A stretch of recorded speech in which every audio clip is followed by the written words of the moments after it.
First this morning, we continue our look at hospice care since November is Hospice Awareness Month. And one part of the hospice experience is the bereavement experience of family and friends of the terminally ill. And joining me now with information that can benefit all families is Annie Dalby, bereavement counselor for Zusman House at Wexner Heritage Village, along with Audrey Brownstein, a client of Zusman House. And it's a pleasure to have both of you here. And Annie, I know that one of the reasons a bereavement counselor is necessary is because this is a tough subject for people, especially because sometimes they don't even want to talk about it. Right. So how do you even facilitate the conversation to begin with?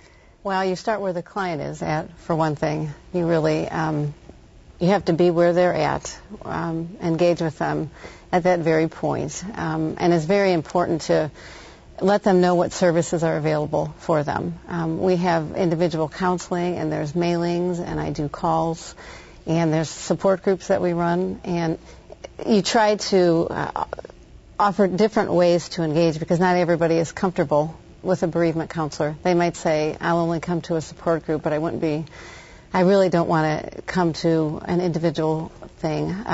They might come to a lecture. Mm-hmm. They might come to some other programming that is less threatening to them. Can you then explain what a bereavement counselor is, since you brought that up, and it does seem to be different than what you offer in other support groups? I work individually. I've been working with Audrey for over a year now, just to help her through her grief and bereavement process. It can be very isolating, and the whole idea of providing bereavement support is to really be a support for Audrey. Absolutely. So what has your experience been, Audrey? You've said you've been there for a while. Obviously, it must be working, must be helping. It absolutely is. Because of Annie, my husband and I were married 65 years, so it takes a little knowing what to do and how to do it.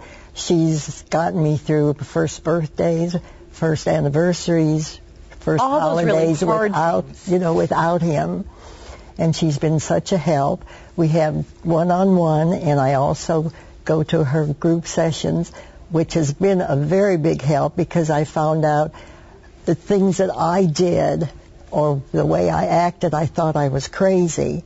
But you learn that other people go through the same thing. So that has been a great, great help for me. And so you do like both the factors. You like that individual counseling, Audrey, but you also like to meet with the group to know that there are others that are feeling the same way. Absolutely. And we kind of group together and talk together. We cry, we laugh. It's been, I don't know what I would have done this last year without Annie and what she has done. And Annie, I mean, what a wonderful career. It's not a career, it's a calling that you have. It is a calling. It is a calling. I really feel blessed and honored to be doing the work that I'm doing. And I think we offer wonderful services at Zusman. We have wonderful resources available because grieving is very hard. It's very isolating. And I think my whole idea is I work on a wonderful team of people just to support people, to put our arms out there and create a holding space where it's safe to grieve, it's safe to be where you're at, and to know that you're not going to be alone in the process. And I know that if I need her, that I can call her and she will be right there for me. And she calls me often to make sure, is everything okay? Is there anything you need? I don't know what I would have done this past year without what she's given me. Well, Audrey, let me ask you, was it hard to admit to yourself that you needed a bereavement counselor? And can you understand, even if it was easier for you, how it might be difficult for some folks?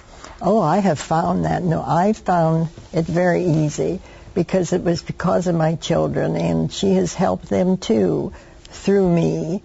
And I have known people whose husbands have passed away who say that they don't want to do this, that they will cope and they will be all right.